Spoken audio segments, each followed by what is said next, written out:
Just playing around with some technical analysis here.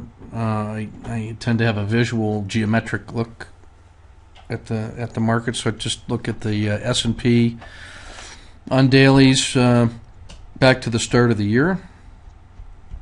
And the first thing I just did was draw some quick yellow circles at those swing highs and lows.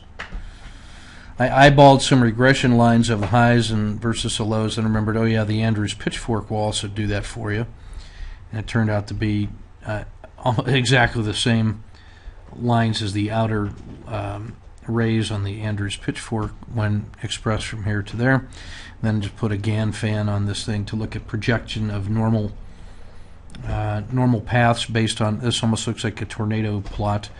And so what we have is, even though that little gap up was felt large, it's still consistent with behavior you would expect if this underlying trend was still sound and valid. And then I just took a look at the last leg up and just added these own squares by eyeballs. But if you say it moved that far, that fast since the last one, and then put another one of those typical moves on either side of it, that gives you sort of the boundaries of that green range fan or Gann fan. Those would be typical moves inside that oscillation time frame over the next 10 days. So really, prices from almost 170 to 154 really fall into the bounds of normal, and that's why, to me, this line right here at about 159,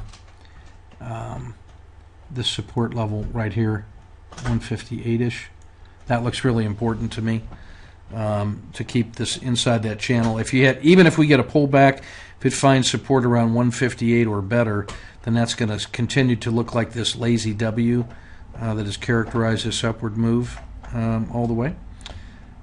With this being the Boston anomaly is the only reason that's not really easy to see a lazy W. If you add in Boston right here, that makes this little move and support level to be pretty significant here. That's why, to me, 153 and below would be really problematic. That would really be a rejection of all of this upward move. But the early warning would be 158 to me. And so if we can still see it holding above this, what was previously resistance around 160, that's going to be significant. So those are kind of the key time dimensions that I see. So here we go. Keep your powder dry and your risk measured.